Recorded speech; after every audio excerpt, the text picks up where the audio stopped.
संपूर्ण देशाच्या दृष्टीने काळजीची गोष्ट आहे की ज्या पद्धतीनं मारलं जातं कस्टडीमध्ये त्याचे त्यांनी दाखवले, ते पोस्टमॉर्टम दाखवलं, त्याच्या व्हिडिओज दाखवल्या.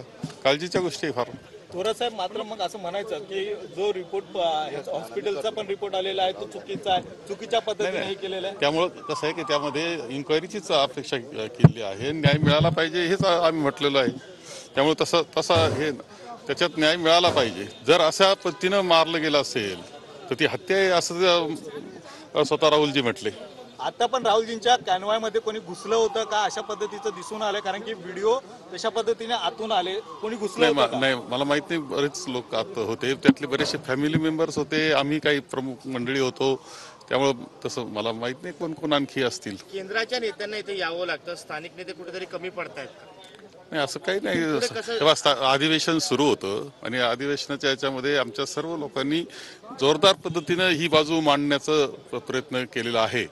परंतु शेवटी शासन निर्णय देत असताना खरं पूर्ण इन्क्वायरी झाली का नाही असं वाटत असताना त्यांनी निर्णय दिलेला दिसतो आहे. बाळासाहेब, राहुल गांधी इथं आले, त्यांनी त्यांची जबाबदारी केली. आता पुढचे सगळे जबाबदारी तुमच्यावर आहे. काँग्रेसचे नेते आता कसं? नाही, काँग्रेसचे नेते आंदोलनाची दिशा काय असणार? नाही, चालूच आहे. आजही आंदोलन चालू आहे, आजही प्रेस घेतले जात आहेत. निव्वळ ही तर घटना आहेच आहे. त्या व्यतिरिक्त सभागृहामध्ये जे बोललं गेलं भारतरत्न डॉक्टर बाबासाहेब आंबेडकरांच्या बाबतीत, याच्यावरून यांच्या मानसिकता समजतात त्या सत्ताधाऱ्यांच्या, आणि याच्या विरुद्ध जन आंदोलन हा